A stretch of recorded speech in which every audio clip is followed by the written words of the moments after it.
All right, all right. Welcome to another edition of Vegas Bad Boys of Podcasting. I'm your host, DJ Impact, and I got all of the bad boys here with me. Fellas, you're looking good.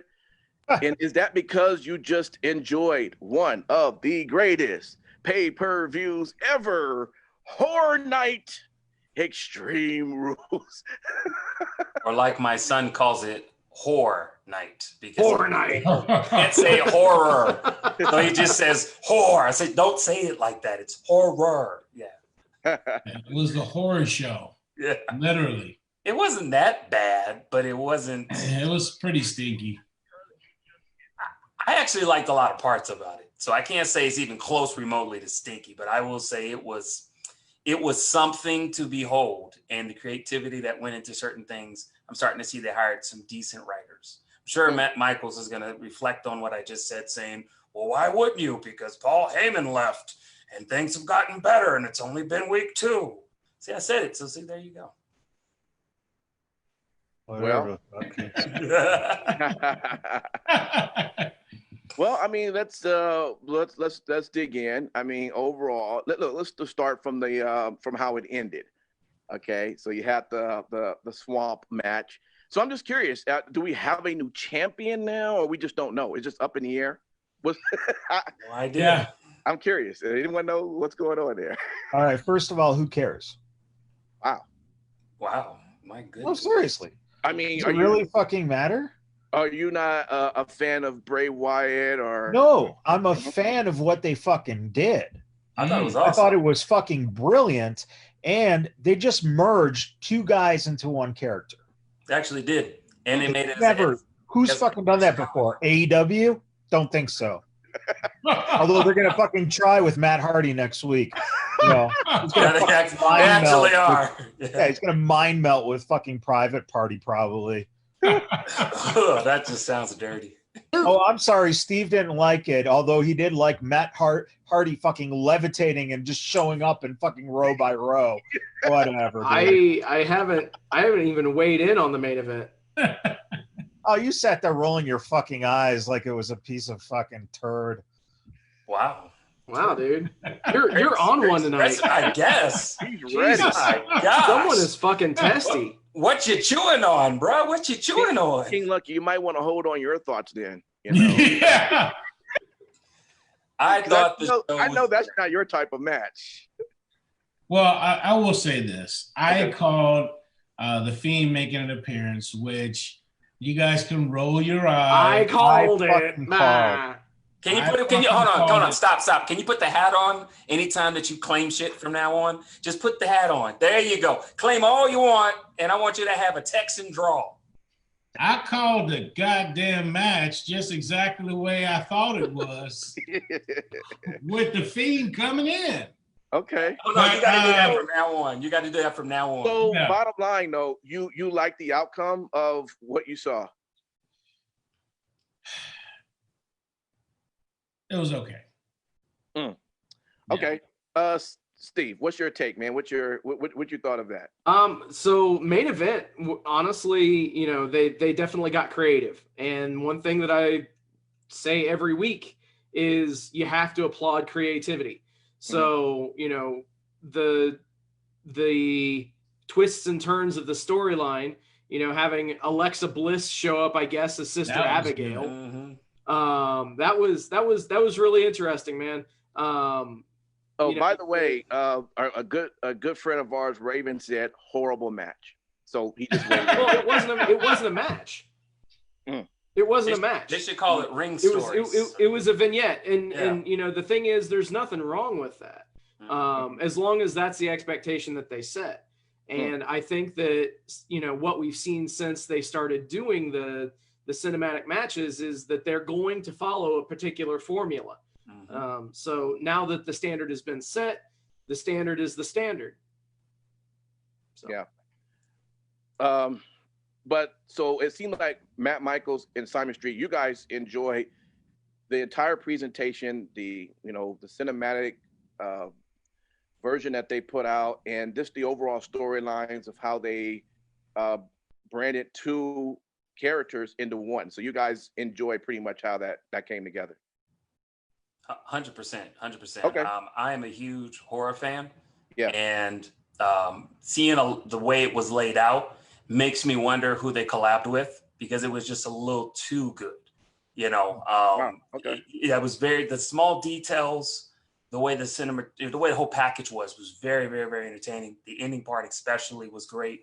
Yeah. And yes, when it comes to Bray Wyatt, I think this is the appropriate way to, I guess, the new standard if you're going to merge somebody else. And I know that this kind of calls back to, Mick Foley, Cactus Jack, Dude Love, Mankind. But this is like the next level, to where now it makes sense to where they're referencing each other. When he says go back to hell, I believe he's meaning going back into the locker that is Bray Wyatt, the many different personalities, or spirits, or essences, however you want to put it.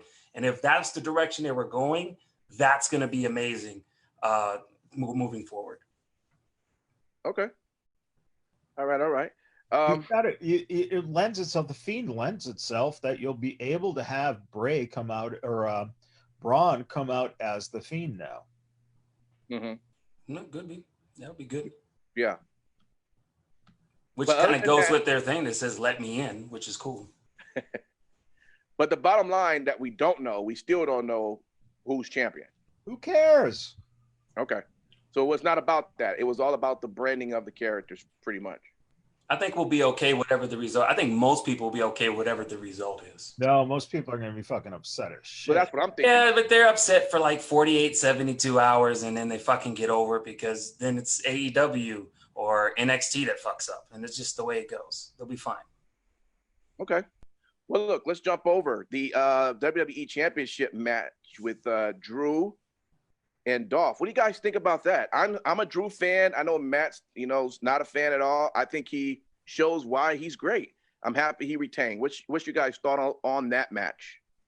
I think if you do an ending and you show the slow-mo in the recap, show a different angle of the Claymore kick, because you see the first thing Drew's doing in slow motion is bringing his hand.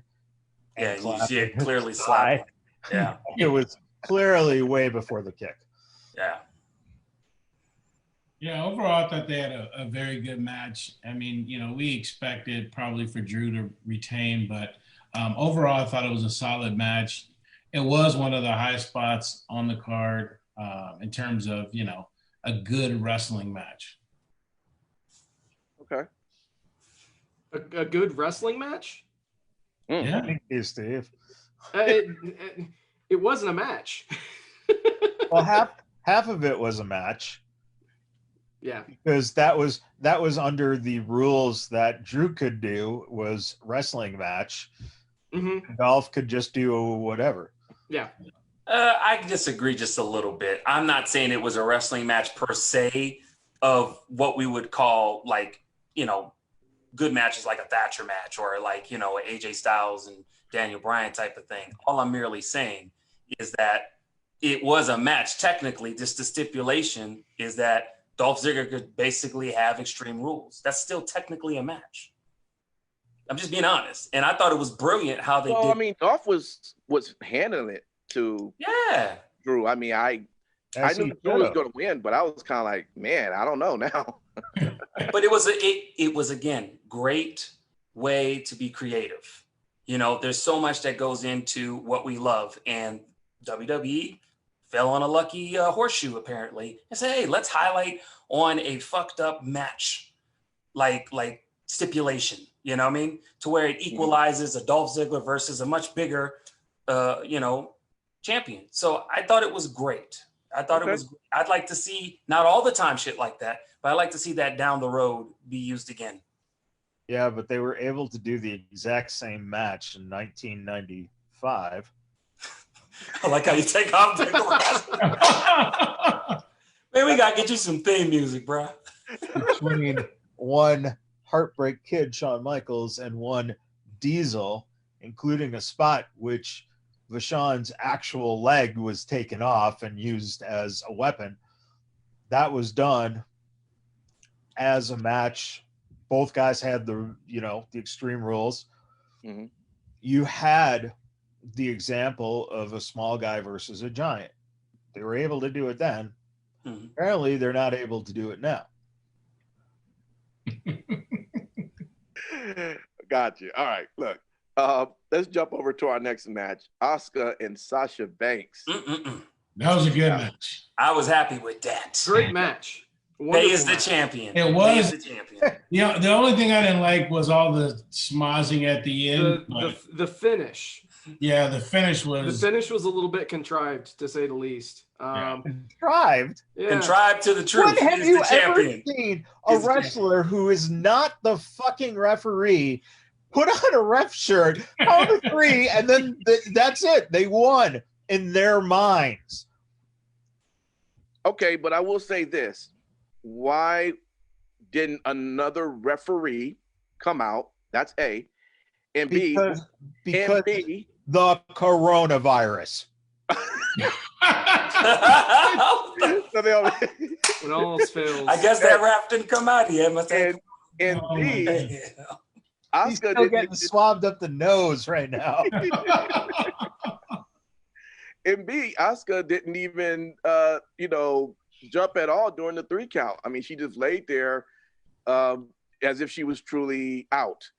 So I say with those 2 actions, I think Bayley kind of have a right to play the role as ref. I mean, who else is going to play it if the original ref is out? It is a thing.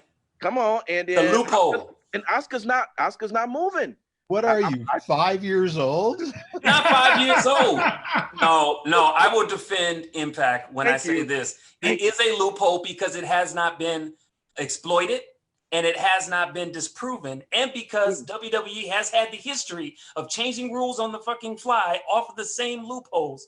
It is. And you will respect the game because Sasha Banks, or should I say, Dos Banks, has them belts, and you're going to just recognize it and be just happy for it. Everybody, that is WWE's new thing. People got to have 2 belts. 2 belts. You're lucky that Jack Tunney just died from COVID-19. Oh. Wow. Jesus. I hope we just started the rumor that Jack Tunney just died. Right. Yeah. Okay. Well, look, let's really talk about the match we really cared the most about, and that's an eye for an eye. Seth Rollins, he was able to get that eye out, apparently. I'm just kind of curious though. So when you take the person's head and you're pushing it towards the edge of the stairs, how does that make the eye pop out? Like, if anything, shouldn't it push in? It's just like the cartoons, bro. Oh. Okay. You know? Like it literally pops the eye out. Yeah, it was ridiculous. They actually put on a very good match before that, but the end result was shit. I mean, it was so fake. And then to arrive at the spot where they were at. Well, listen, I know you have to Just suspend said belief. it was so fake. What the fuck did you want him to do? Literally scoop his eye out. No, but I want you to fucking make it at least look believable. They had a fucking swamp match in which 2 people became 1 person. You're complaining about the eye not looking real. Not the eye. The way that they set it up. The eye was not real. Is there anything they could have done better for the ending of the eye? Have Ray sign a new contract? So Yeah. No, even better, have his son come out and hold the eye because it fell out. While Ray is screaming in agony with blood coming out. Lots of when ridiculous. that does happen, because I will say, when that does actually happen, because I have been present to see that actually happen, there is a nice amount of blood, not a big gush or a big puddle, but there's a nice amount of blood. None of that was displayed. So Lucky, I have your back on this one. What could they have done for a better finish? They could have had this one be a cinematic match. Yeah, I thought this was going to be one. I thought it was too. Because then they could edit in whatever the hell they would want through post, and yeah, I would have liked for this to have been a cinematic for sure. There was so much more I felt like they could have did with this, and it just fell flat. So that's my gripe. A comment that just came through was said, "Well, can Ray read his AEW contract with one eye?" He sure can, because I'm tired of Ray coming back for this fucking mediocre run that he's been on. He's fucking 56. What do you don't give a fuck how old he is. Damn, I don't want him to come back to be. He's the most injury-prone fucking wrestler in the history of the business. He's fucking over 40 years old, and you want to push him like he's a goddamn 23-year-old superstar. I want to use him in special matches. You know what? What? What, like eye popping out matches? You're pissed at this one? Hey, Lucky, I got to be honest with you. You're starting to sound like those people that make wrestling whack. Really? I don't know. We can talk about it But later. is his sole purpose to come back to put over everybody? Not to work him to death. It got to be realistic, man. I mean, he's still a human being, and there's still, a certain respect you have. You know what I mean? You're saying putting over everyone. He fucking worked with Andrade exclusively for the past 5 years. Yeah. That's it. I don't know. Well, I hope he does sign at AEW then. How about that? So they can work him like a slave, right? No. So he'll at least be respected a little bit. He is respected. You saw the type of respect and dedication and sorrow that was in Bailey's eyes. My guess she was concerned about Ray. I mean, she was so concerned. I felt that she was about to say San Diego lost one of their stars tonight. She was like, let me guess. If Ray show up at AEW, is he going to come in a lowrider? Probably. Okay. I don't know. That's a little bit gimmick infringement, but he's gonna use Ray Phoenix's mask. They lost. All right. Infringement. If anyone had gimmick infringement, it was Eddie on Ray because he had his kid. Yeah. You don't ever see that come up in the storyline no more. Yeah. All right. So we also do we officially now have a new United States champion? Apparently, Apollo Crews couldn't compete. So guess who's got the Rona? What the fuck was that? You didn't notice that? Rona won again, huh? Probably. That's my guess. Wow. Well, he failed that test, Lucky. He failed that test, like they said, but it wasn't. Let me ask you. It wasn't the check. Well, I said it when he came out. He probably tested, positive, but. Oof. Did you think Tom was about to literally say that when he was about to say why he didn't show up? Did you think he was about to say because of Rona, or you kind of thought he was going to mention something else like he did? I don't know, but they could have went somewhere else with it. All the talent that they have, MVP could have got up there with his title and then said, "I'm issuing an open challenge," and beat anybody. But, you know he ain't gonna do that shit. That's not part of the hurting business. The hurting business is we. I don't know. If to me the pay-per-view started to kind of go downhill with that once that started. Oh wow! That's when you felt let down. I mean, that's when the decline that's happened. Early in the pay-per-view. It was early in the pay-per-view. I was like, "What the fuck is this?" So the guy can't wrestle. Why would you have the guy who is not champion then wrestle somebody? Well, if he has the belt, like he claims he's the champion, and so that's it. So you just proved the finish for Bayley and Sasha is justified. There you go. So the person the guy who has the belt there you go. All champion. Right.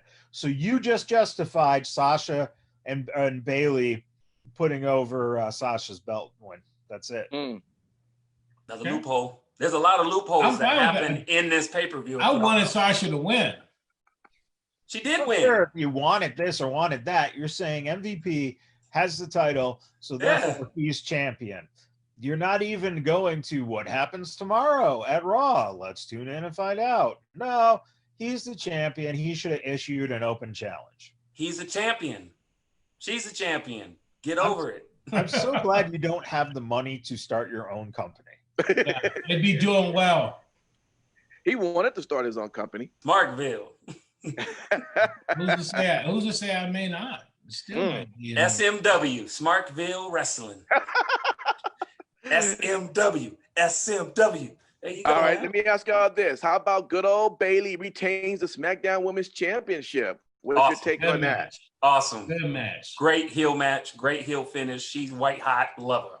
Yeah. I had no issue with that match whatsoever. You didn't like that match? No, it was great. Oh, but say okay. No issue whatsoever. It was awesome. Perfect. Yeah. Does it get Sin City approval? Oh, of course it does. Okay. Of course it does. Okay. Just want to make sure. Yeah. Yeah, it was a good match, man. I the right person won.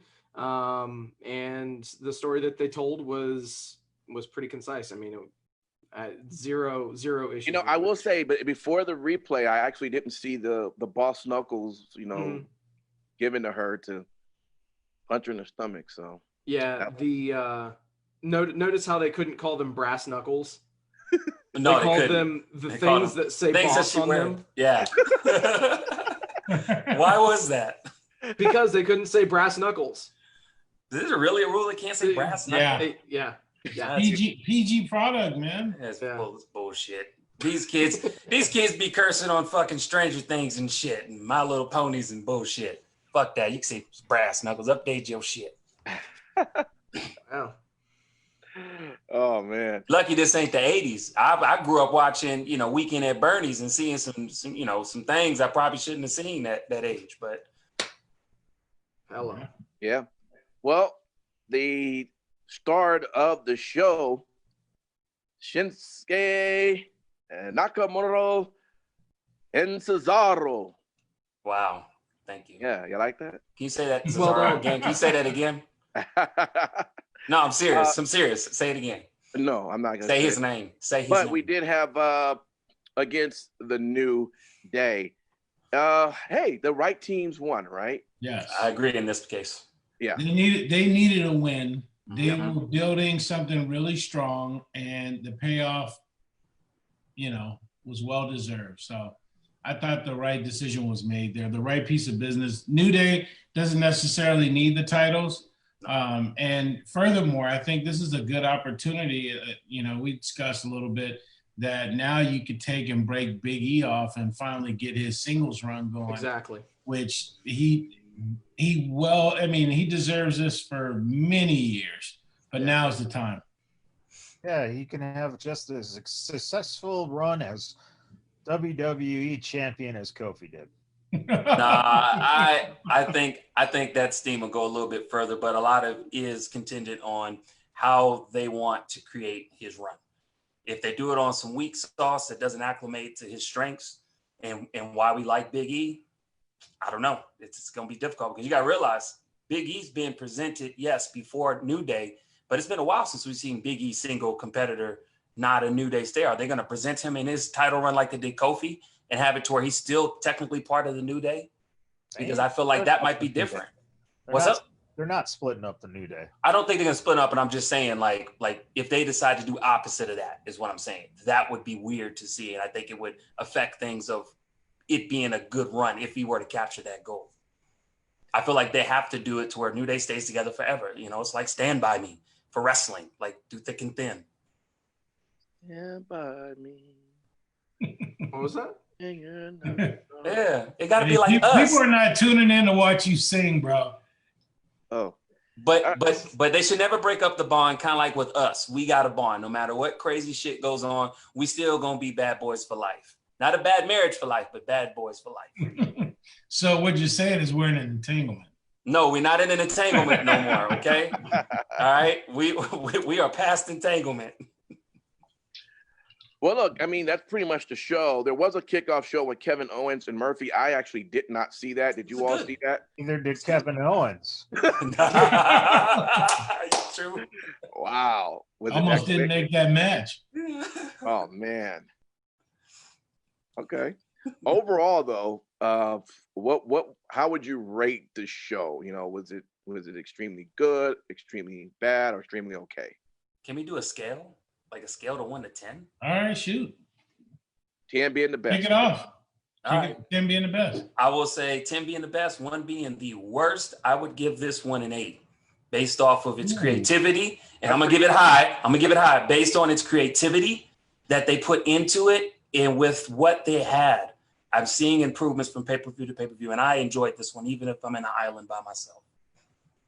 Sure. Okay. All right. I'm gonna have to I'll drop a 6 on it, man. I thought it was a little bit of a steamer. Okay. There was some high points, but overall there was a lot of fuckery I couldn't get over. And that's from the king, guys. That's right. Can you wear the hat and say fuckery like this? Fuckery. A lot of fuckery that happened on that show I just didn't approve of. All right, how about you, Sin City Steve? I'm right there with the king on this one. I'm giving it 6. Okay. 6 out of 10. Got you. Now, mind you, playing into that is the fact that the show was only 2.5 hours. So, I mean, that was a positive. Yeah, it was. Because God knows if we would have been subjected to more of this nonsense, I will say that the rating would have been even lower. I will say that they had a very good card on paper. They had a decent build. And to me, they delivered a 6. I agree with Sin City Steve. If it had went on another hour, I wouldn't have given it an 8. And it's not because I thought it was bad. It was in a good amount, a good dosage. Okay. But I got and I'm happy with. I'm sorry. There's a comment that says, is Simon watching this show with Mysterio eye? Is my eye out? What? That's hilarious. Oh my God. I'm not sure what that means, but maybe. Shout out to Mr. Raven from that. Okay, Matt Michaels. What was your number on this show here? Unlike the guy who claims to be a perfect 10, this delivered a 10. Oh, wow! What? Wow. Okay. Interesting. And not a single point was I bored or going, if I wanted anything else. It was a perfectly fine pay-per-view. There you go. With I'm that, not by myself. Man. All right. You can come over to Beaver Island. Hello. Oh man. New shirt, Beaver Island. Beaver Island. So a couple of things from Facebook. Yes. Shant's giving it a 6 out of 10, and Tristan is giving it a 7 out of 10. Okay. So there's at least been nothing below a 6. So I guess it ranks okay, Exactly what we said. It wasn't the best, but it definitely wasn't the worst, and it was very definitely creative. passable. Matt Michaels put it at best. So different strokes for different folks. Hey. Wait, was it? Are you on an edible right now? Can I ask that? You asking me if I'm on an edible? Why would I be on an edible? No, not you, Matt Michaels. I'm like, what? Do you think I would not be on it? I'm telling you. That may or may not make 2 of us. He was actually in the swamp in his mind. Oh, yeah. It's fucking amazing. They merged 2 characters into the tadpole. The only thing I needed is an actual 3D TV. Yeah. Well, that would have been pretty scary for you, All right.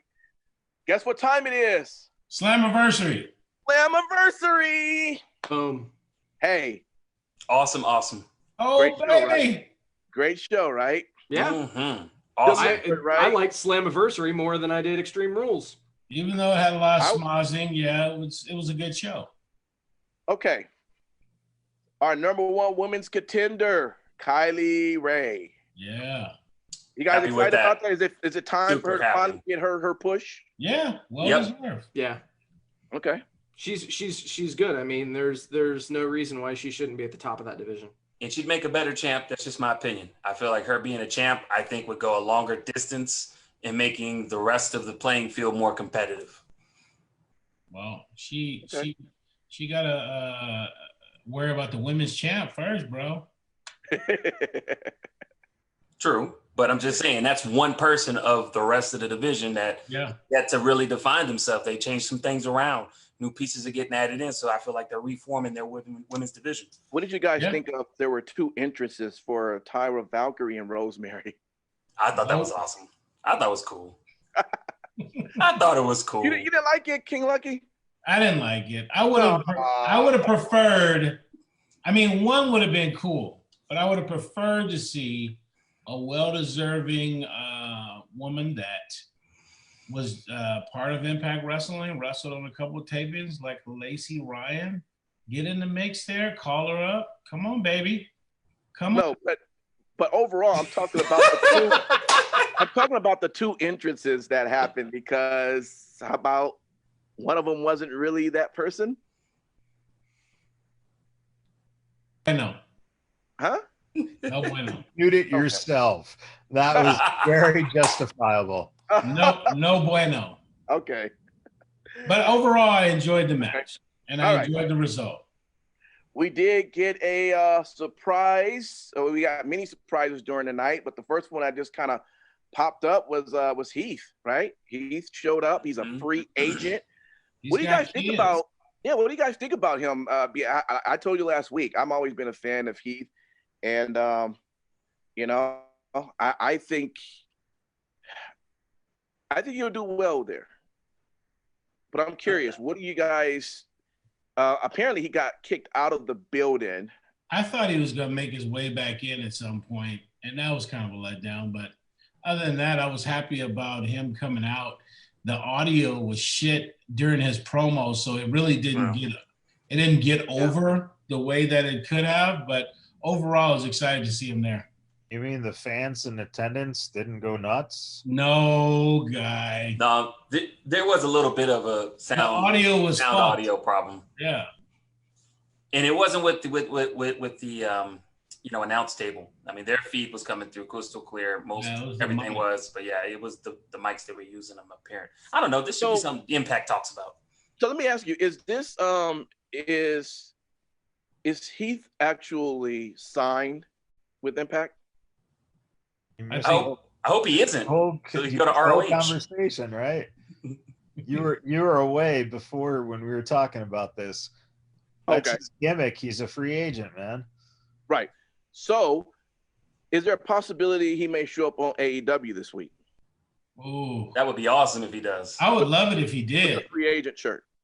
But I don't think so. I think he signed the Impact. Well, he technically could for the TNT title because it can be any comer. Doesn't matter what promote. In other words, anybody that's not WWE contracted. But you know what? I mean, that would actually be. I mean, the gimmick is a great gimmick. Even if he signs with Impact, I say why not? If he's able to get away with showing up on AEW, just as that gimmick, why not? Why not? It goes with the whole free agent. And now you can make it seem like you got company that's battling for him, even if that's not really the case. Do you really think Impact Wrestling will let one of their talents show up on AEW? If he's going to give them the highest exposure that they've had in a long time. Yeah. No, fuck it. Maybe let's fucking just tear it all down. I'm all for it. This is what I would like to see outside of WWE universe is having the other, promotions kind of play nice in certain situations such as this, because it does smear in the face of WWE. Like, look, you kind of passing up on some of these opportunities. We could do some business together on one or two events. And again, maybe that's me stretching. It is. You're going into the multiverse. Basically. Yeah. Okay. Well, we'll see what comes from Heath. We did have the X Division Championship match, and I guess we're huge fans of both guys, right? We know Willie Mack. We know Chris Bay. Yeah. And Chris Bay was able to do it. I mean, how exciting. I didn't think it was going to happen this fast, but he did it. He's definitely worked his tail off to get it. What's you guys take on the match overall? I thought to me, that match was, before all the other matches that we'll talk about later on, that was the best match of the night up to that point. I thought it was really good. What's your take? It was good, and I was happy that there wasn't any outside, chicanery and swinger stuff and all that. I was happy that it just focused on those two guys, and it was a good match. Okay. Anybody else got anything that you want to put in on this match? This was a big match. You know what? I mean, I'm not going to say I'm super surprised that Chris Bay won. I think we've all said it before, whether we've spoken to him personally or here on the show, but we always knew he was the next level talent, even 2 years ago, or more than 2 years ago, actually, for a lot of us. And so him ascending is only natural.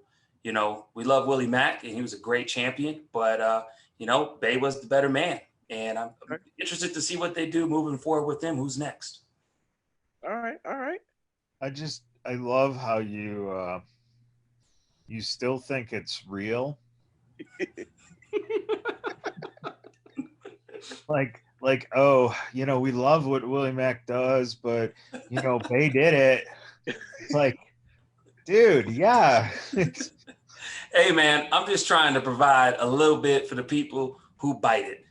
When I put my line in and I do stuff like that, I bait it for what I know is gonna bite. And I know all the people in Smartville love when at times Simon Street feeds them that good old meat of imagination. All right, there you go. Imagination of imagination. Is that kind of like milk of magnesia?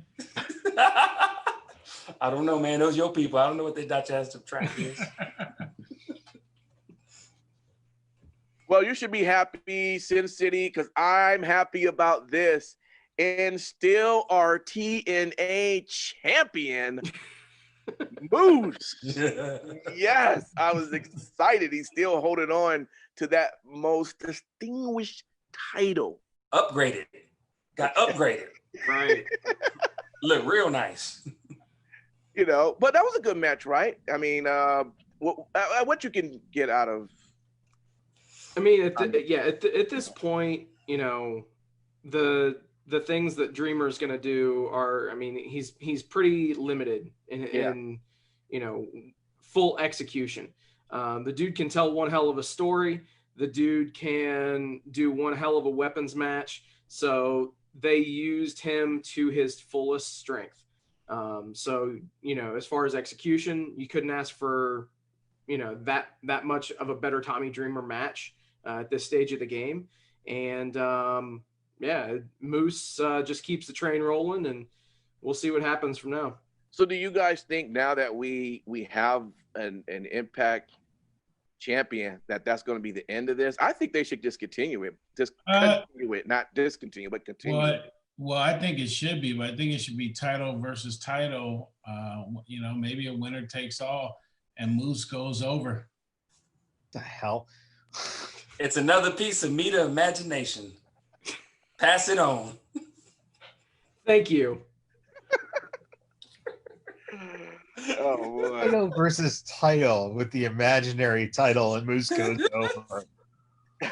Call it an imagination match. Hey, Moose for champion. Absolutely. Undisputed. Impact Wrestling undisputed. Imaginary champion. Well, just like one of our listeners, Tristan says, we got to go ahead and bring it up. How about the Motor City Machine Gun? Yes. Like the whole damn show. They certainly strengthened their tag team division in one night. Without a doubt. If everybody that was featured on the show sticks around for a good amount of time, they've got a good, that's right. They've got a good tag team division. Some contenders to face the North. So I like it. Well, it also goes to show with the people that are coming over, obviously the Good Brothers, having the Motor City Machine Guns is huge because it just makes it more appetizing to say, hey, we have a good tag team division. AEW is working on their tag team division. We are also working on our tag team division. And WWE is still trying to figure it out, hit and miss, on how they want to present their tag team divisions. That's where it's at right now. Present it. That's why. Well, exactly. Yeah, I was trying to be nice, but yes, I can count on Impact Wrestling and AEW right now for some really good tag team wrestlings on a regular basis. I'm happy about that. Okay. All right. You want to jump in this, Matt? You look like you're in a good world right now, like you're in a good space. I don't want to disturb that from you. Hey, didn't Kendrick Lamar have that song? Bitch, don't kill my vibe. All right. Well, how about this? The Motor City Machine Guns never fucking impressed me before, and wow. And there he left it. Tell us how you really here. You went dark deep with that. Oh shit! All right, tell us why you don't like him. Just was never entertained by them. Why were you not entertained by them? Are they just like? I don't know. They. I mean, to me, they're just about the same as Young Bucks. Yeah, exactly. Wait. So hold on. Not only did you say that, because they were the tag team around in TNA when the Young Bucks were called Generation Me. So I think you need to back up just a little bit. Maybe go back to your catalog in the golden era and come correct with what I like in my generation, because Motor City Machine Guns were on fire. Not only did they show up at this pay-per-view, but they're probably better out of most of the tag teams in the division right now. That's because they're 50 fucking years old. It doesn't fucking matter if they're 50 years old. They're still white fucking hot. Well, they'll always be white. Well, that's true. I can't argue with that. Well, this would be something that'll perk you up, King Lucky. The women's championship match. We had Deonna Purrazzo and Jordynne Grace. Great match, right? I enjoyed it. They put on one. All right, so let me, because Sin City, I love you. You know, I mean, if you was right here at the studio, I would give you a hug. No. X-rated. PG. Sin City, that's the hug. Pineapples. I got you, brother. Okay. I appreciate you. But man, this is, when I watched the women's match here, it made me question what the hell is AEW doing with their women's when it comes, because it's night and day. Oh yeah. Yeah. It was night and day. And I've said that shit almost every week for fucking 30 weeks. Their women's division is completely subpar. And you know, that's not even debatable, dude. Impact, realistically, Impact gives WWE a run for their money as far as the quality of their women's division. So it's, from top to bottom, just okay. So was there any surprises about Deonna Purrazzo winning? Was there anyone surprised at that? I mean, Jordynne Grace, I mean, she can handle information about that. Huh? Well, there's your answer. Well, no surprises. No surprises. I thought if you were going to do a debut, this is the way you do it. You build this person up coming in right at the top of the mountain. I said it a long time ago that I don't like when people come in, they're billed as being so great, and then you fuck them at the pay-per-view. And, you know, I'm not mentioning any names. I see Sensitive Steve over there. But, you know, I thought it played really well to let her win the title. And, you know, hats off to a great match. Jordynne Grace was an incredible champion. So for Deonna to come in and beat her, there's some really interesting matchups now that can be had. Yeah. Okay. I thought it was a great match. You did? I thought it was a great match. And then as far as kind of what Sin City was saying about, you know, Impact's women division, giving WWE a bit of their run for money, I think it's something to be said. If you look at majority of the history behind TNA, Impact, women's division, the knockout division, it's always been looked at as kind of with a defiance, and that's what makes them gritty, because they're basically a mixture of some that, let's be honest, Vince McMahon would not ever go for because it doesn't fit his type. Even going way back, we want the blonde girls, you know. So I always liked how they had a chip on their shoulder. They were presented with a chip on their shoulder, and they didn't give a shit. And that's what I saw in Slammiversary, not only with this match, but also with the rest of the women. And, you know, it's an unpopular opinion, but I really honestly feel like that should be the way they define the division. Like, we don't need no WWE. We don't care about them. We are just as exciting and competitive as what WWE has. And I think if they went with that, that'll be fire. That's just my opinion. And the message came through, and it says, and I quote, "If AEW Women's Division was a year, it would be 2020." Who said that? Who said that? The man we call Raven. Oh man, that was awesome. Raven, I got to give you props. That was good. That is hilarious. Oh, God. Okay. Look, let's get down to the business at hand. It's the Impact Wrestling Championship, right? We had Ace Austin. We had Trey. We had Eddie Edwards. We had Rich Swann, who came back. Woo! Shout out to Rich. And then Eric Young. Woo! All right. So It became a five-way, right? Our new champion for Impact is Eddie Edwards. And of course, this championship came about because, you know, our good friend decided that they didn't want to play anymore. Who is that, King Lucky?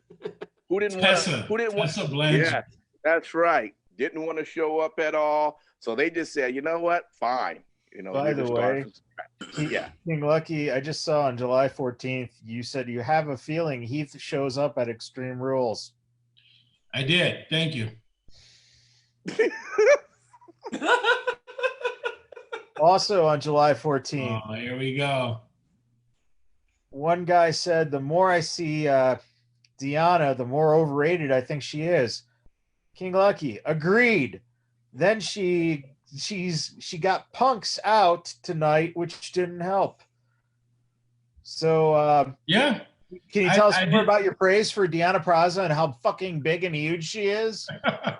I did. Listen, when she joined, I said that I liked her, right? But her promos were shaky. They sound like she was going to cry. Okay? The match that they put on last night impressed me. So it's okay for me to be impressed after the fact, is it not?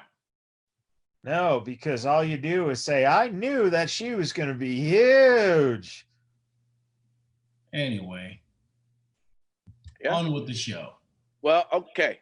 So we're calling a beaver. You're a beaver. You're a beaver tonight too, buddy. Come on over to Beaver Island where we'll give you all the wood wood beaver. All right, so let me ask everybody here in our show and on our chat, are you happy with the new Impact Championship Wrestler Champion title? With the title? Did you have an edible too? No, that's my way. Is this whole show high? I'm the only one not high right now. Did you like the fact that Eddie Edwards win the championship last night? Go. Yeah, it was cool. I think it was a lot of schmozzing in that match. Just a whole lot of, they threw everything at the end, right? So maybe they could have won with one of the younger guys. Eddie Edwards has already been there before, but you know what? I think it could be a transitional thing at this point. He picked up the victory good. Maybe he'll hold it for a little bit, but that title's coming off of him very soon. Simon, are you happy with the choice? I wanted Austin to win, or Ace Austin to win. That's what I was gunning for. I felt like I would have been pleased with that result, but that's not what happened. But I'm not mad that Eddie's the new champion either. So I'm okay with it. Let's put it that way. What do you think, Sin City? What you take? So my thing is, I think that this really kind of taught the higher ups at Impact a bit of a lesson. and that is to go with somebody that you know is going to be reliable, that is going to be there no matter what. And say what you will about Eddie Edwards, but his time during Impact, he's always been there. He's he's very reliable. You don't have to worry about him getting hurt all that much. I mean, he's a good flag bearer for your company. And especially with the stuff that transpired at the end of the match, I think that they've set themselves up pretty damn well. All right, and Matt Michaels, you happy with the results? Yeah, why not? Okay. So, of course, after he became champion, we had a couple of guys show up, a couple of good brothers. Yeah. That was pretty. Wait, hold on 1 second. I got to ask, did all of you guys see that rumor that allegedly when they debuted, it was going to be them jumping Tessa? Yep. Yeah. I never heard that. Yeah, that sounded to me like the biggest made-up piece of bullshit, and that's why you fucking marks out there are idiots. I didn't hear that. That's crazy, though. That is the craziest thing I've ever heard. That was the reportedly the original plan. Okay. Amazingly, Uncle Dave didn't report that. I don't think. Wow. But you know who did? Raja.com.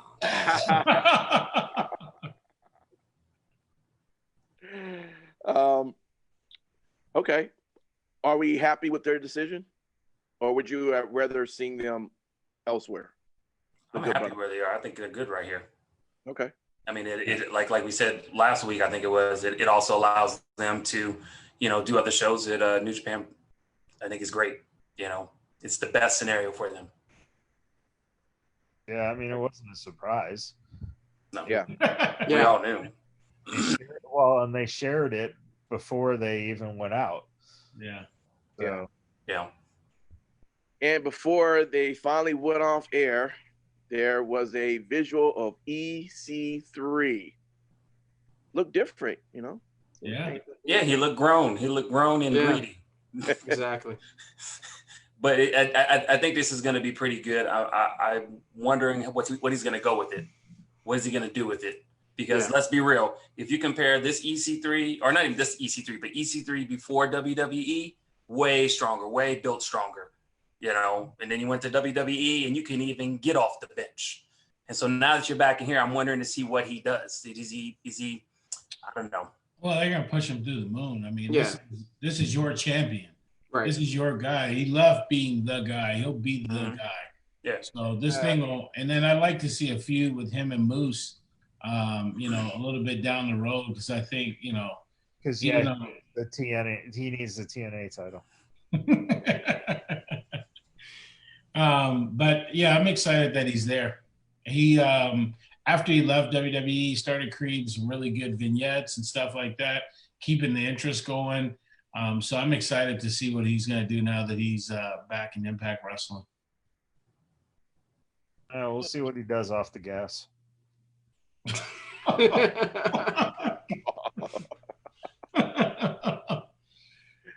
So overall, were you guys were you happy with the build up to that pay-per-view? And they did a really strong build up to what we could expect.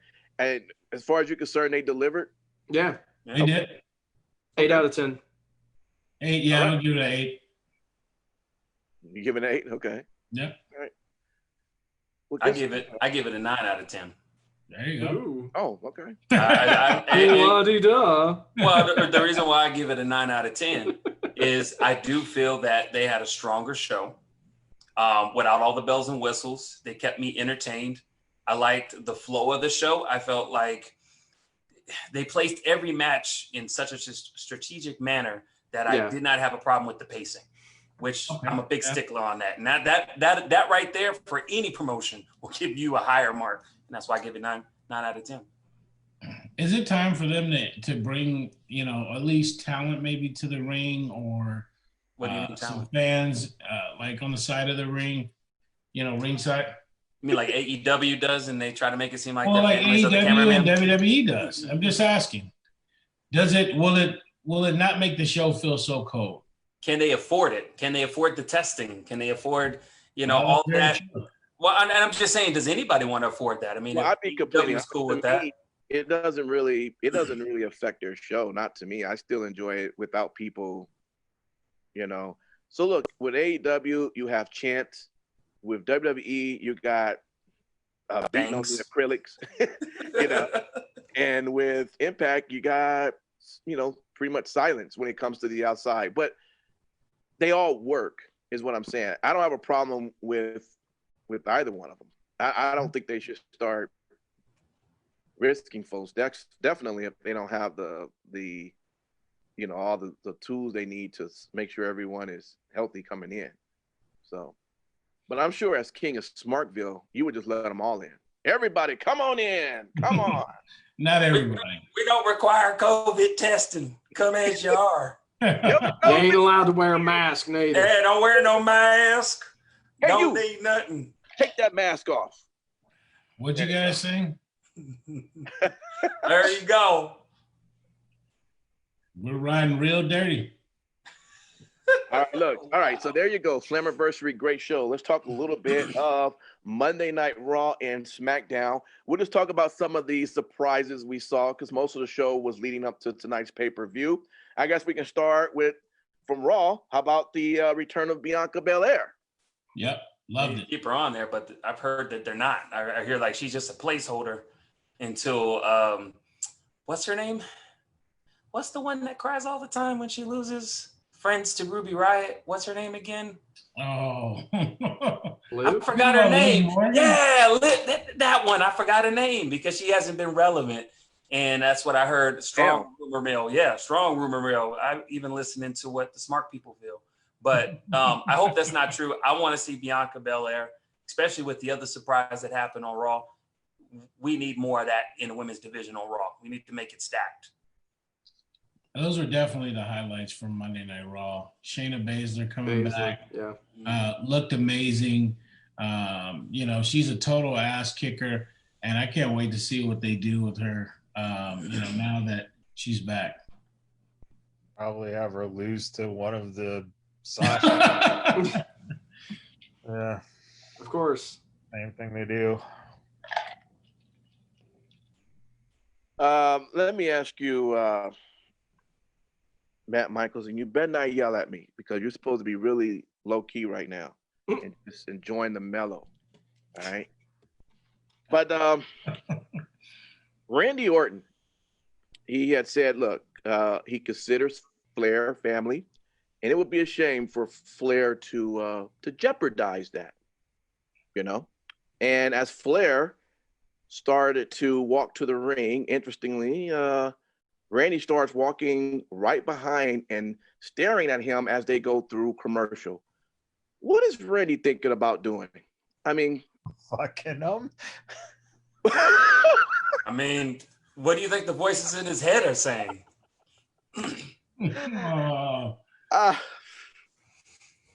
That's the only thing you could come up with. He's like I said, if you want to fucking go all the way with it, you have him turn on Flair, and then you have Andrade come to Flair's aid. You did say that. Yeah, I know I did. More than likely, though, only half of that's going to happen. And that's going to be Orton's going to take Flair out, but no one's going to come to his aid, or maybe not Andrade. Oh, so now you're setting up a Charlotte Flair versus Randy Orton match? Don't do it. Oh, Lord. I'm not a fan of that. You're not a fan of intergender wrestling? Listen. Whoa. Would that not be the case? He's one of the biggest Joey Ryan fans out there. Leave him alone. Well, if you are King Lucky, make sure you list everything. Be very thorough. Joey Ryan way. Hold on. Do I like intergender wrestling? Sure. Has it been entertaining? Sure. I don't want to see Charlotte Flair versus Randy Orton. Just let's keep going, okay? I just want to make sure. Well, wait a minute. All you smarks were talking about that just 2 weeks ago. I never said I was a fan of it. Never. It's just not. Listen, it's not. Seems like it's about to be a topic that we're going to be talking about next show of some sort. But go ahead, I y'all. know. Maybe, yeah. All right, no, keep going. Let's just set the table. Keep going. Is it a surprise to you, King Lucky, that we will be talking about it? Maybe? Keep right. going. Next show. So, I mean, listen. But All right. let's just face it. Just give him a couple weeks. Once it happens, he'll be the first one to tell us that, oh, I told you that was going to happen. I No. called it. As long as he has the hat on. You got to put on the cowboy claiming hat. So that's what I have for Raw. I don't know if anything else you guys want to throw out there that interests you on there. As far as SmackDown is concerned, I did want to shout out Cesaro for neutralizing Big E, right? Like, how the hell you do that? That guy is just strong. Cesaro is just super. He's one of the strongest on the roster, pound for pound. Dude, beast. But I do want to get you guys' comment. What was your take on the AJ Styles and Matt Riddle match? Did it live up to the hype for you guys? Phenomenal. It wasn't as good as the Extreme Rules pay-per-view match that AJ and Daniel Bryan had tonight. What? Yeah, is that the match you saw tonight? Because I didn't remember seeing that one I tonight. didn't remember seeing it either. No, but if you go back and watch the show last week, apparently that match was on the card. Was it really? Oh, Yeah, we got called on it. No. So I forgot what fan put it out there, but you're absolutely correct. It was never announced, and we fucked that up. And we can attribute to that coming out of the mouth of. If I'm not mistaken, I Who did said that? I said that AJ called out Daniel Bryan for the pay-per-view. So maybe I was high. All right. I was high last week, and that's why I said, yeah, that should be a good match. Anybody else? What's your take? Go ahead. Go No, go ahead.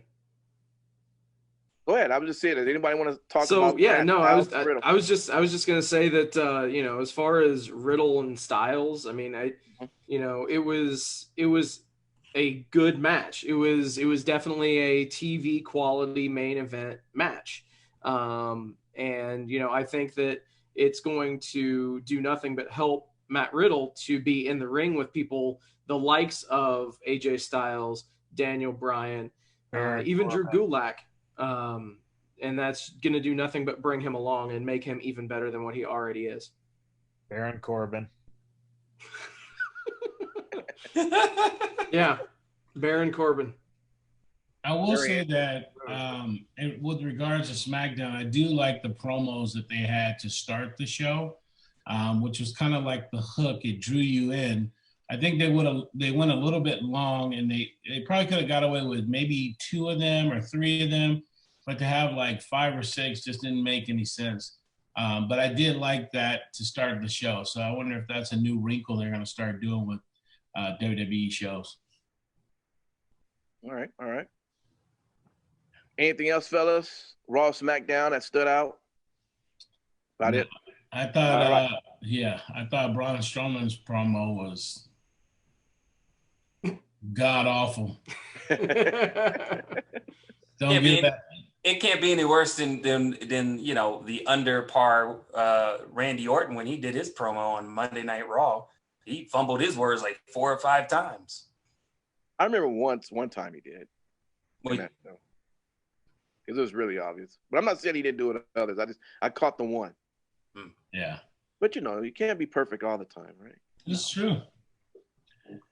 Let's jump over to what we really care about. AEW Fight for the Fallen. Ooh. Oh, damn, you throw so much shade. No, You passive aggressive as hell, man. Come on. Come on, man. I'm saying let's really talk about Wednesday. You saying Wednesday, right? That's what you were saying. Wednesday. Okay, let's go on our Wednesday. It's not night what show. you said, it's how you said it. Check yourself. Oh my God. Always starting something. All right. Fight for the Fallen, guys. The TNT Championship title starts off. You have Sonny Kiss versus Cody. That happens. What you guys think of that match? Awesome match.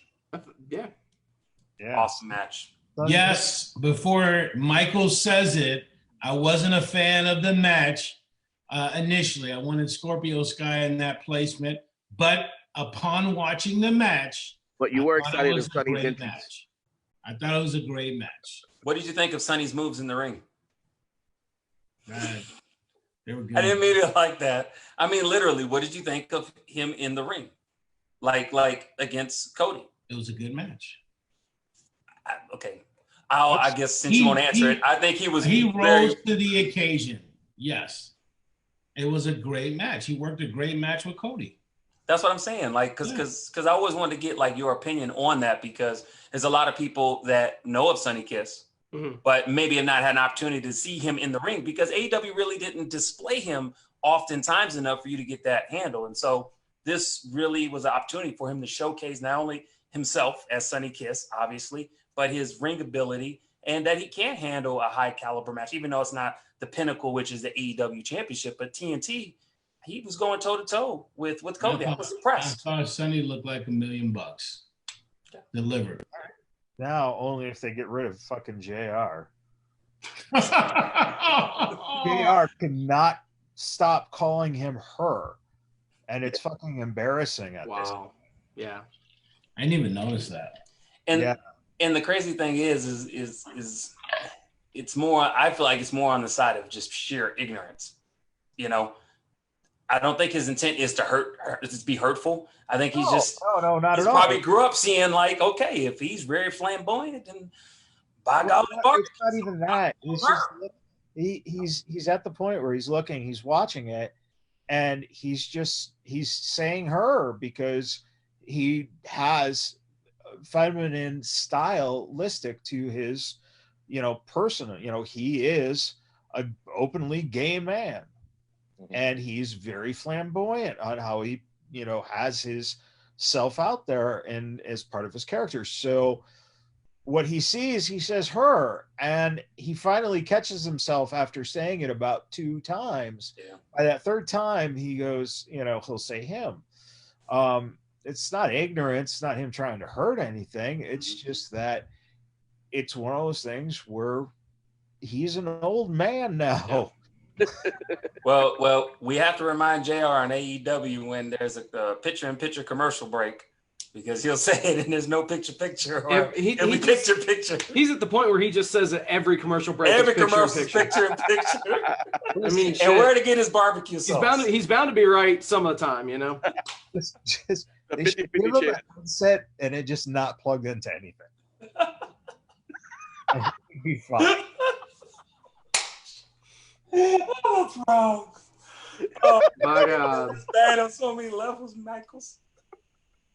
Yeah, that would. You got me in the giggle box right now, man. That is a good one. Okay. And this is just as good a time as any. Shant in the chat says, this show is sponsored by cannabis. Cannabis is God's creation. Oh, shit. Oh, man. There's no drug testing on this show. None. Or COVID. 0. Oh, shit.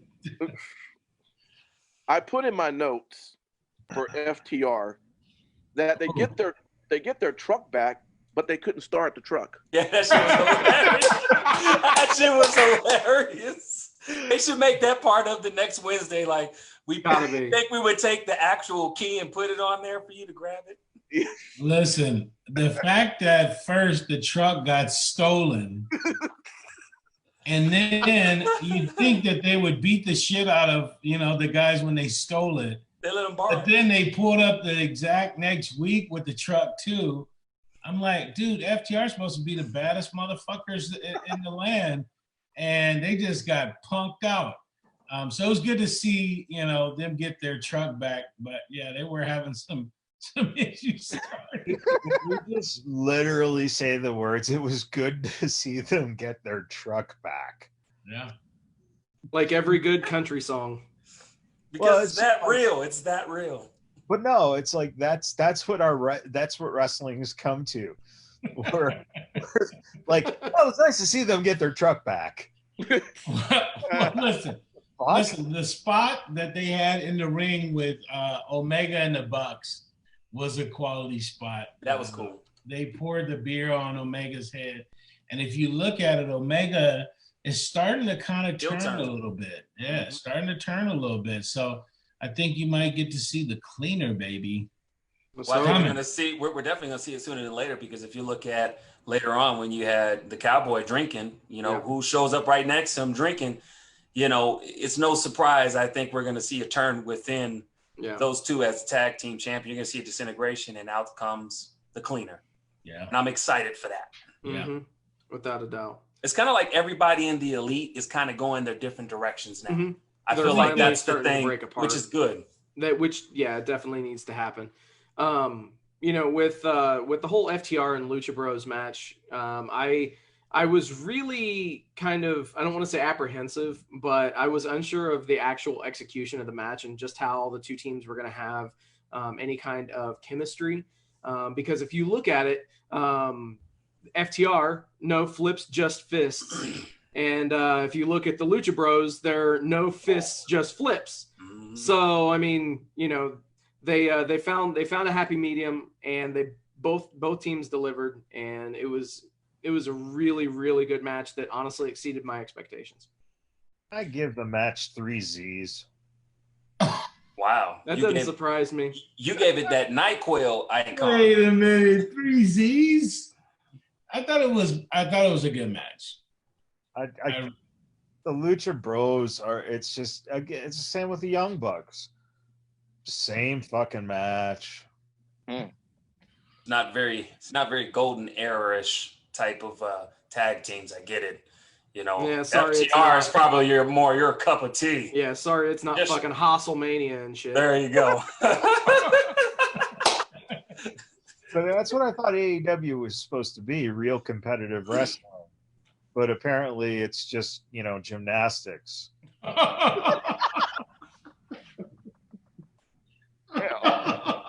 Man, you are just you are just all types. The Shade of Michaels should be an award. You've been awarded the Shade of Michaels. Basically, dude. No, the thing that gets me is, like, obviously, you're just saying some things just to say them to piss us off, and it's great. And I can't fault you for that. But like, with all of the different styles of the different teams in AEW, it is really telling that WWE can't get their fucking tag team divisions right in any of their brands. So it's really just bottom line with that, man. Like, there's so much of a variety with AEW, and yes, we've talked about how much their women's division sucks. We all know that, but their tag team division is so diverse that it is the best in the business. So, well, I won't say that the women's division sucks, but it's definitely shallow, like our Lake Mead, in desperate need of filling. When I look at Lake Mead, and if you don't know nothing about Las Vegas, Lake Mead has been receding to almost a puddle of water. But at one point, if you lived in Vegas for a long time, was beautiful. And that's what I see in the AEW's women, scenery is I need it to be filled. Nice try, National Geographic. Next. Hey, elsewhere, I thought Le Champion had a great promo, and that whole spot with him and Orange Cassidy was just outstanding, with the orange juice pouring from the ceiling. And then, as you look at Cassidy, his stock just continues to rise with this little feud that he's got going with Jericho. I thought it was priceless when Jericho wiped himself off with the towel, and there's Orange Cassidy. I was thoroughly entertained by that bit. So I have to ask, already somewhat knowing the answer, what do you guys think about Jericho's rant on the demos and calling himself the demo god? The shirt sold out. So, well, look, I think he made a case that could be looked at, that under those particular demographics for 18 to 49, if that is where they're winning, then okay, then you could say they beat WWE in that case. But that's not how people look at ratings in general. Now, advertisers may look at that, but when people looking at the overall numbers, then WWE had the upper hand. But he made a good case because for under that demographic, that is what you would want. So I thought that was pretty. I guess the only thing I would say is that I guess the idea that he came up with the whole demo guy, because he came up with this whole name and then created shirts, in that aspect, I give him props for it. But if that wasn't a part of it, let's just say he was just going off a rant and he was talking about that, then I become very confused because, I thought, and even he had mentioned this, that it's not about ratings. It's just about being another option for fans. And that's not only what he spoke of, but many other talent of AEW has spoke of that as well. So if that's the case, why then do you have to defend the 18 to 49 group? Just ignore it. If you lost, you lost. But because of the entire Demo God theme he created in the church, it makes sense. So I give him props. I thought that was pretty cool. I don't know if people in the rating games are buying it, but it's a good case for it. It's smart. It's smart. Look, at the end of the day, let's be honest.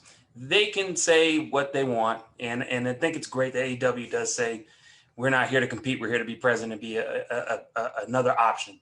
But in life, sometimes you get propelled into a fight. Whether that's what you wanted, now you're in a fight. AEW was in a fight, and we were part of the people that propelled that. And so at the end of the day, you go for whatever W you can get in a fight, dirty street style. And at the end of the day, if Demo King is a dub in his column and for AEW, go and get that shot, boy. Yeah, but the question is this. Okay, shirt sold out. The Marks bought the shirt.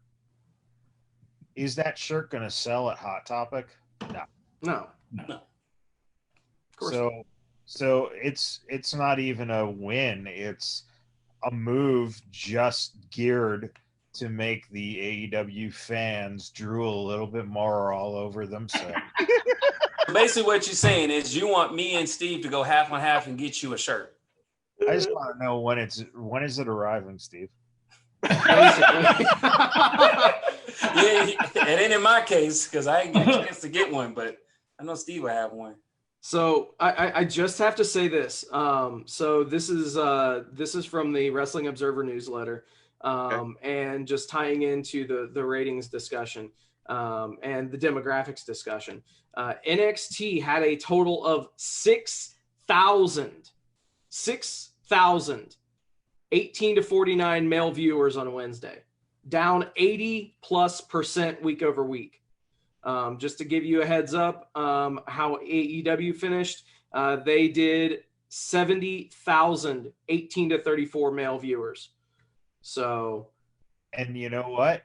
The reason being, WWE fans who are that age are out getting laid while they. I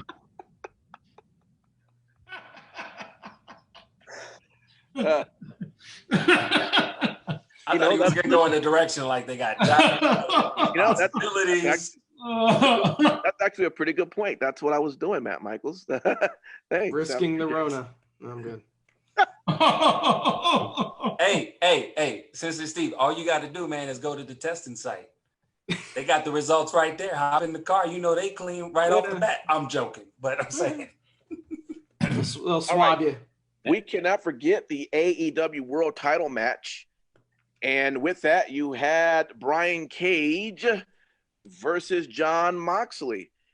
So what do you think of that? You had good old Taz there with that towel, and I was good with it. He threw it in. Strong match. I wasn't happy with the result. Nope. Why would he? Listen, Cage is supposed to be a bad guy, tough.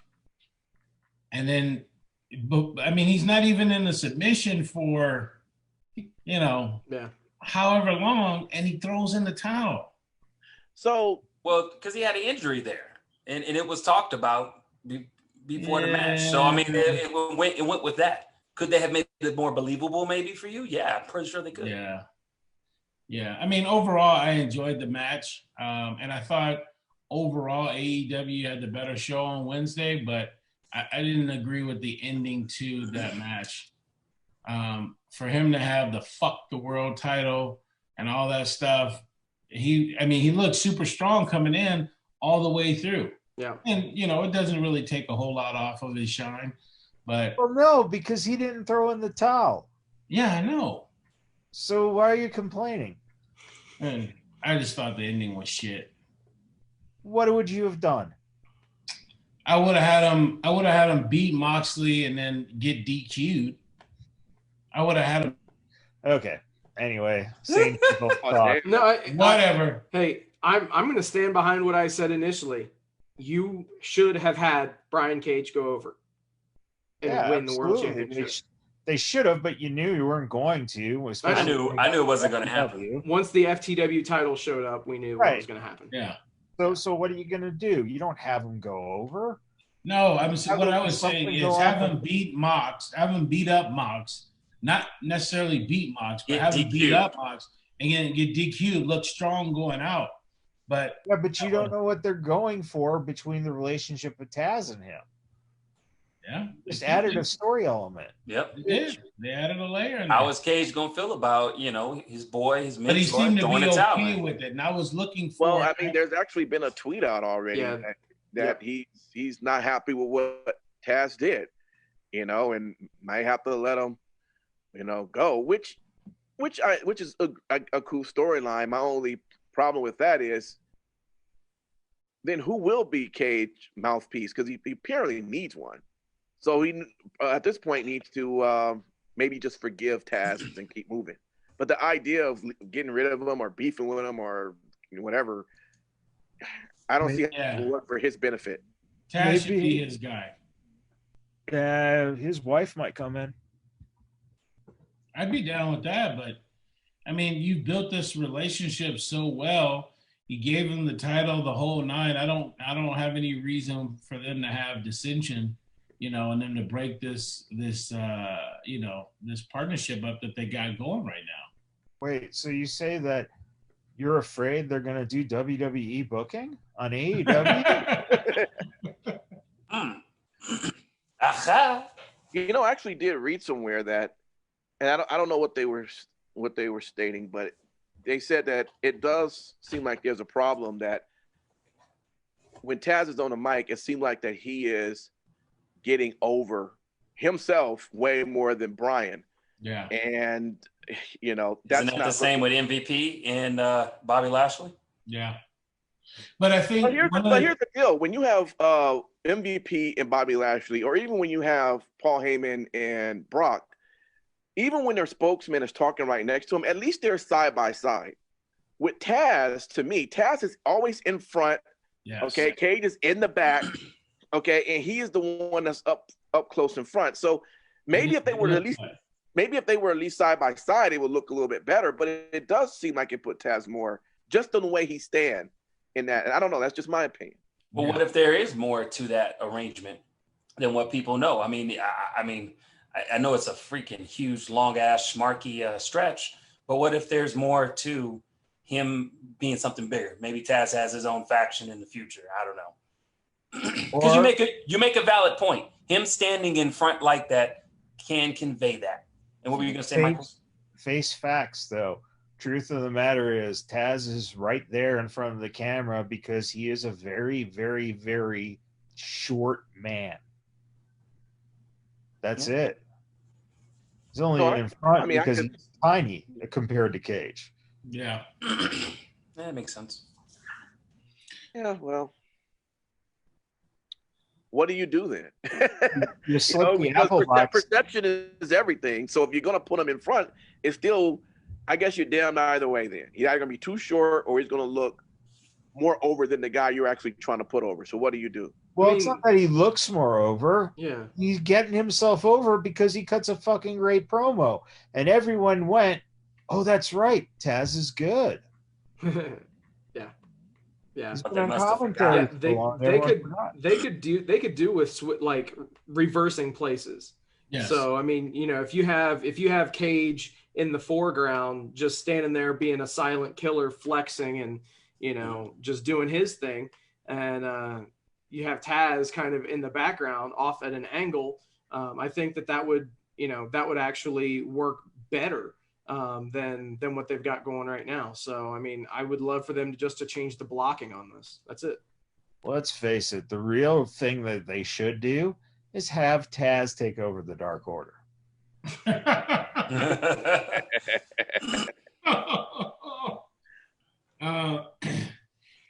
Well, there's that. Oh, okay. I thought you was gonna say. All right. So, is there anything else about the AEW show you guys want to throw out there? Excuse me. Yeah, I was just about to say that, but yeah. Yeah, you can't forget about Vicky Guerrero, dude. I like her. I like her theme song. Her theme song was fire.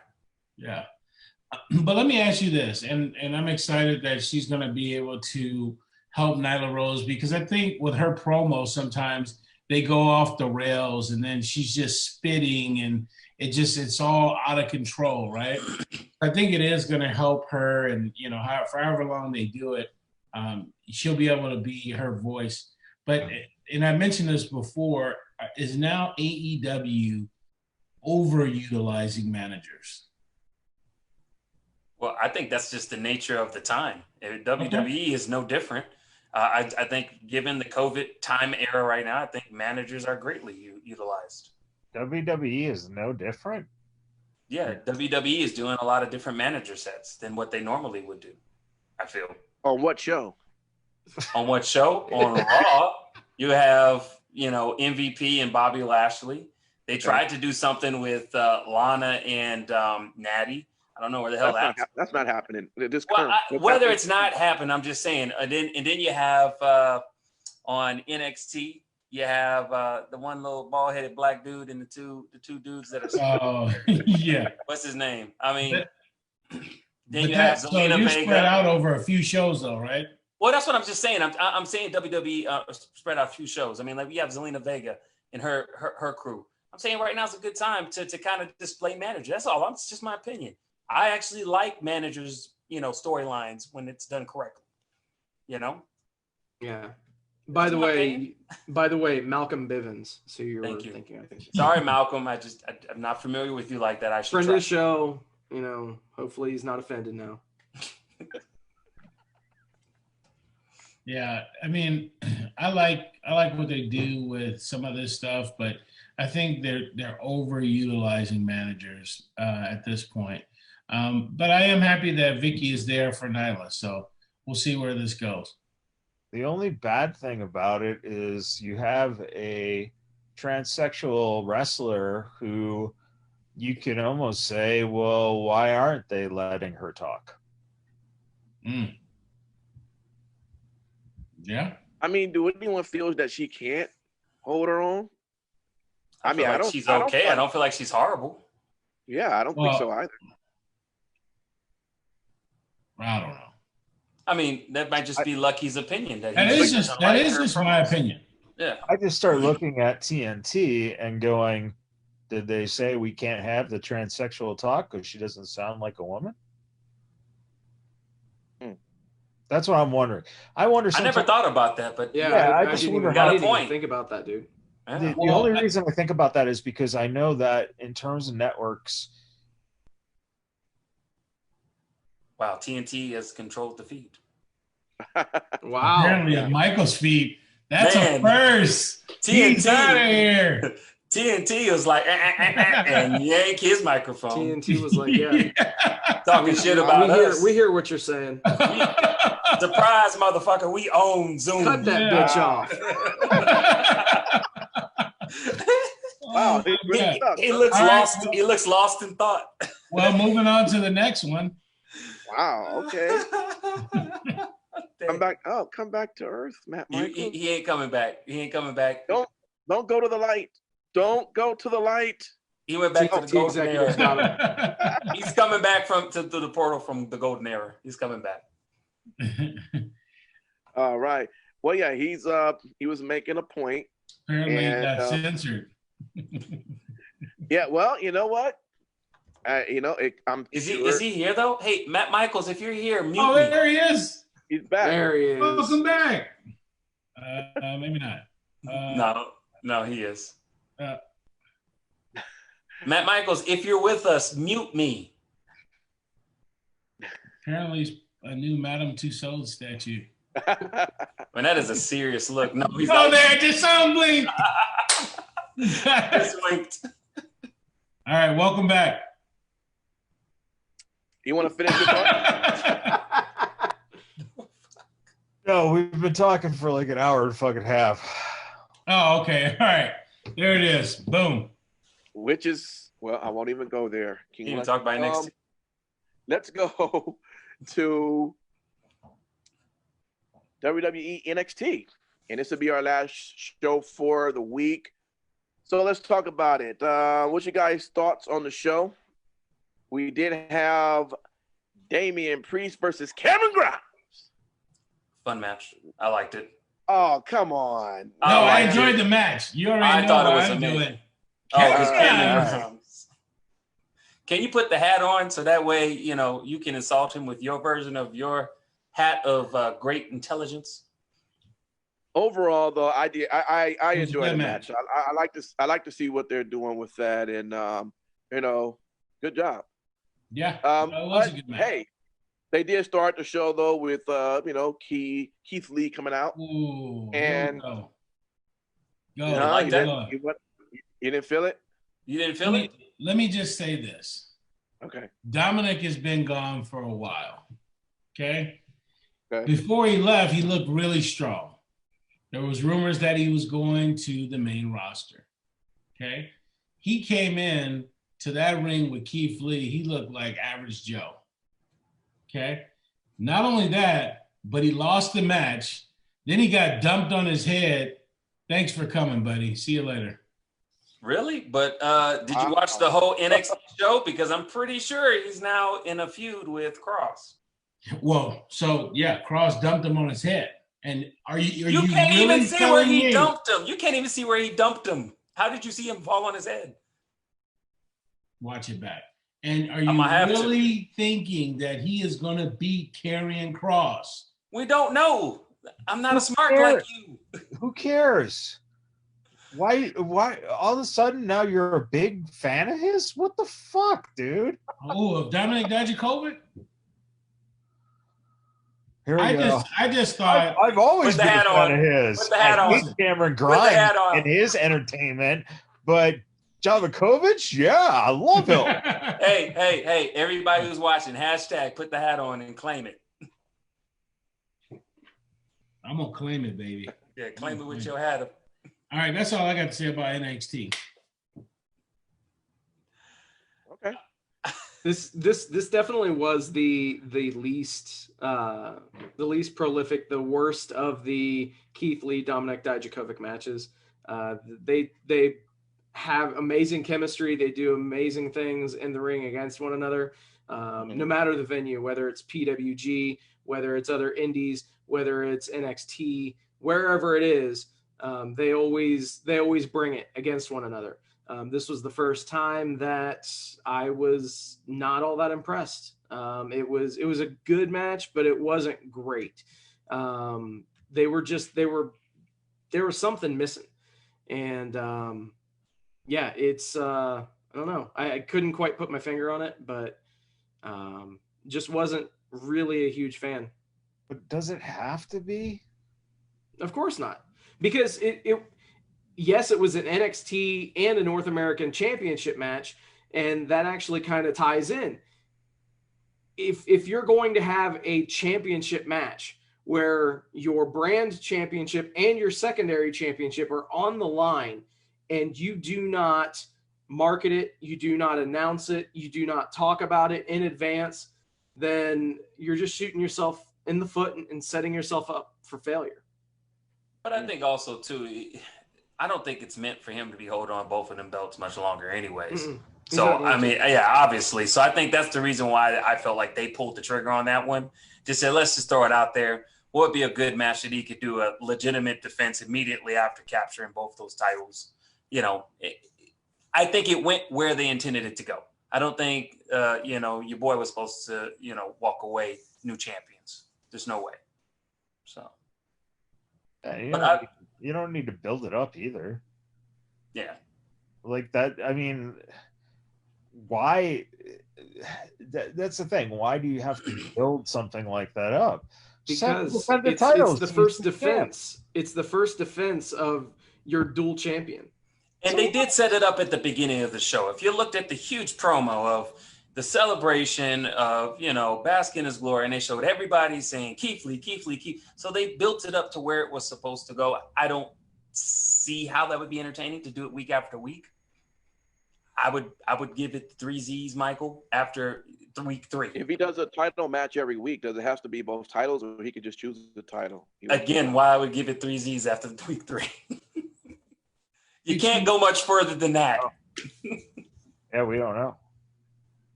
Yeah. Well, okay. NXT was kind of lackluster for me this week, to be honest with you. I watched both shows at the same time, and this week AEW had my attention the whole time. So I felt like NXT was okay. I thought it was okay. There you go. It wasn't good. It was okay. The match with Timothy Thatcher and Denzel Desjardins, I thought that match wasn't bad. I mean, I thought Thatcher would just kind of come in quickly and do what he got to do and leave. But, I mean, Denzel really came in showing those wrestling abilities. I mean, at one point I thought I was watching like a NCAA title championship wrestling match, for starters. And overall, I thought that was good. I mean, of course, I'm not familiar with Denzel as I'm beginning to know Timothy, but I thought overall the match was all right. But how about your NXT Women's Championship match, right? Io Shirai and Tegan Knox. Were you guys excited about that match at all, or it was? I felt like it was fairly good. I mean, it was super, super exciting, like up there with what we saw this week with women's wrestling. Maybe not, but it wasn't bad at all. I mean, Tegan looked really, really good in her matchup. Now, I'm not going to lie to you. For me, I like the other, was non-title with, what was the 2 women? Oh, my gosh, my mind has slipped me. She's so beautiful. She's from Australia. What's her name? Somebody help me out. I'm sinking. Dakota Kai? Not Dakota Kai. They were in the match. Yeah, she had a match. It was what's her name?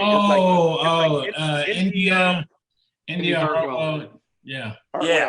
Yeah. That was a more interesting match. It should have been more interesting for me to remember her damn name, but I was just saying, like, it seemed like that was more of a match that grabbed my attention while watching it versus, Io Shirai and Tegan at times. Although this match was just, I thought the way they were going to build it was going to be kind of maybe a feud that you could kind of sink your teeth in, but already Dakota Kai has come in and kicked and placed her stamp in as the next challenger. So it was okay.